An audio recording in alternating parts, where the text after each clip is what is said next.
विकासाची वेळ येते त्यावेळेस आदिवासी लोकांचं पाणी घेतलं जातं, जमीन त्यांची घेतली जाते, जंगल त्यांचं घेतलं जातं, संसाधनं सुद्धा त्यांची घेतली जातात. आम्ही आमच्या आदिवासी माता भगिनींना पिण्यासाठी शुद्ध पाणी देऊ शकत नसो तर कसला विकास आपण सांगत आहोत. अध्यक्ष महोदय, आज नियम 193 अंतर्गत आपण ज्या विषयावरती चर्चा करत आहोत तो केवळ सुरक्षा समस्येचा विचार नाही तर तो या देशाच्या माणुसकीचा आणि संविधानिक मूल्यांच्या परीक्षेचा विषय आहे. नक्षलवादी चळवळ संपवण्यासाठी ज्यांनी प्रयत्न केले या संघर्षामध्ये सर्वसामान्य माणूस असेल, NGO असतील, पोलीस असतील, सैनिक मारले गेले व त्यांनी बलिदान केलं, त्या सर्वांना मी आपल्या सगळ्यांच्या वतीनं भावपूर्ण श्रद्धांजली वाहतो. कट्टरवाद हा दोन प्रकारचा असतो असं मी मानतो. एक सदनतेतून आलेला आणि दुसरा साधनांच्या अभावातून उगम पावलेला.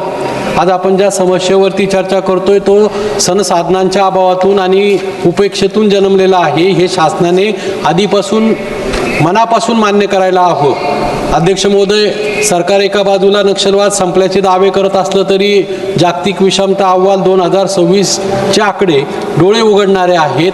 आज भारतातील वरच्या 10% श्रीमंतांकडे देशाच्या 58% उत्पन्नाचा वाटा आहे तर तळागाळातील 50% कष्टकरी आणि शोषित जनतेच्या हातामध्ये केवळ 15% हिस्सा उरला आहे. आणि जोपर्यंत ही आर्थिक दरी कायम आहे तोपर्यंत गरिबांच्या मनातील असंतोष केवळ बंदुकीच्या जोरावर कसा संपला. 2026-27च्या अर्थसंकल्पात सामाजिक क्षेत्रासाठी GDPच्या केवळ 2.5% तरतूद करण्यात आलेली आहे. अध्यक्ष महोदय, हा आकडा 2014-15च्या तुलनेतही कमी आहे. याचा अर्थ असा की आपण विकासाच्या गप्पा मारतोय पण प्रत्यक्ष सामाजिक कल्याणावरती खर्च मात्र कमी करत आहोत. अध्यक्ष महोदय, मी दिंडोरी लोकसभा मतदारसंघाचं प्रतिनिधित्व करतो. माझ्या नाशिक जिल्ह्यातील पेठ, दिंडोरी, कळवण, सुरगाणा, इगतपुरी, त्र्यंबकेश्वर, बागलाण या आदिवासी बहुल भागामध्ये आजची परिस्थिती काय आहे. जल जीवन मिशन अंतर्गत सरकारने मोठमोठे टप्पे गाठल्याचे आर्थिक सर्वेक्षणामध्ये मोठ्या अभिमानाने सांगितलं आहे. पण वास्तवाचं दर्शन घडवणारा एक व्हिडिओ 20 एप्रिल 2025 रोजी संपूर्ण जगाने, देशाने बघितला की माझ्या नाशिक जिल्ह्यातील पेठ तालुक्यातील बोरीची बारी या गावातील एका भगिनीला पाण्यासाठी विहिरीत जीव धोक्यात घालून उतरावं लागलं. आणि जर स्वातंत्र्याच्या इतक्या वर्षानंतरही आम्ही आमच्या आदिवासी माता भगिनींना पिण्यासाठी शुद्ध पाणी देऊ शकत नसो तर कसला विकास आपण सांगत आहोत. नियोजनाच्या टप्प्यामध्ये अनेक वस्त्यांचा समावेश करणं राहून जातं, पाण्याचे स्रोत कोरडे पडतात आणि योजना केवळ कागदावर राहतात. हीच परिस्थिती माझ्या मतदारसंघातील दिंडोरी, पेठ, सुरगाणा, कळवण या आदिवासी तालुक्यामध्ये की पावसाळ्यामध्ये प्रचंड पाऊस पडतो, पाणी सगळं अरबी समुद्रात वाहून जातंय आणि आज उन्हाळ्यामध्ये प्यायला पाणी नाही, शेतीसाठी पाणी नाही, रोजगार नाही, शिक्षण, आरोग्य, रस्त्याच्या सुविधा नाही आणि त्यामुळे आदिवासी भागातील बांधवांना रोजगारासाठी, जीवन जगण्यासाठी स्थलांतर करावं लागते. अध्यक्ष महोदय, कोणत्याही शोषितांच्या प्रमुख मागण्या या जल, जंगल, जमीन यावर असतात. आदिवासींचा या निसर्गदत्त साधन संपत्तीवर पहिला हक्क आहे. पण वन संवर्धन सुधारणा कायदा 2023 मुळे या कायद्यावरती गदा येत आहे. आंतरराष्ट्रीय सीमेपासून 100 किलोमीटर अंतरावरची वन जमीन किंवा 10 हेक्टरपर्यंतची जमीन कोणत्याही ग्रामसभेच्या परवानगीशिवाय पायाभूत सुविधांसाठी वापरण्याचे अधिकार केंद्राने घेतले. मग आदिवासींच्या ग्रामसभेच्या त्या संविधानिक अधिकाराचं काय. 2006 वन हक्क कायद्याची योग्य अंमलबजावणी व्हावी म्हणून आमचे नेते, आदिवासींचे नेते, माजी आमदार JP गावित साहेबांच्या नेतृत्वाखाली जानेवारी 2026मध्ये जवळजवळ 30,000 आदिवासींनी पालघरपर्यंत 55 किलोमीटरचा पायी मोर्चा काढला. आजही 11,464 जमिनीचे दावे केवळ प्रशासकीय दिरंगाईमुळे प्रलंबित आहे आणि जोपर्यंत तुम्ही त्यांना त्यांच्या हक्काची जमीन देणार नाही, त्यांचं नाव मालक म्हणून लावणार नाही, त्यांच्या ताब्यातील पूर्ण जमीन त्यांच्या नावावर करणार नाही, तोपर्यंत त्यांना हातात शस्त्र घेण्यापासून आपण कसे रोखणार.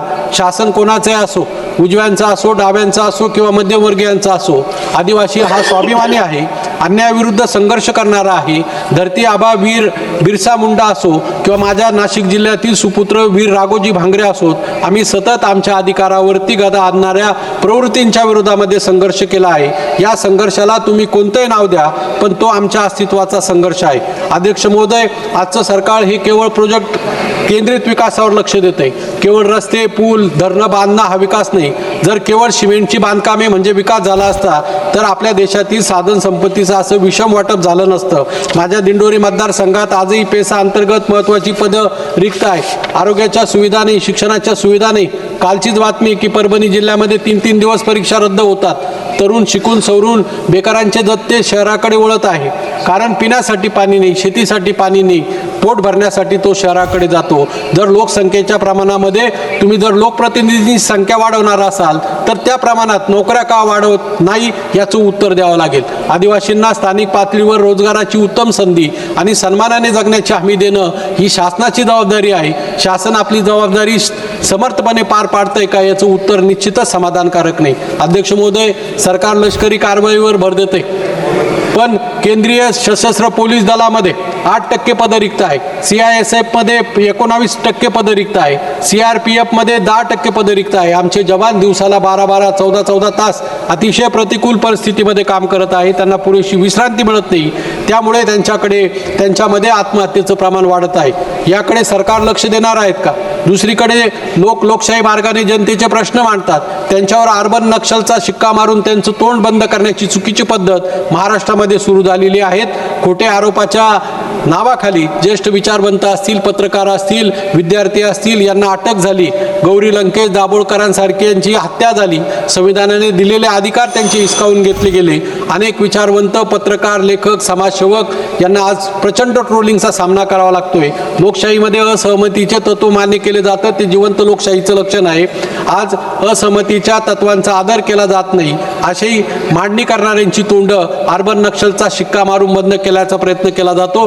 आज विरोधी पक्ष म्हणून जे काम करतायत ते तेव्हा सत्तेवर होते तेव्हा त्यांनी देखील विरोधांची मते मांडणाऱ्यांच्या तोंडावरती कसली शिक्का मारला नाही. शेवटी मी एवढंच सांगेल की केवळ आकड्यांच्या भुलभुलयामध्ये अडकू नका.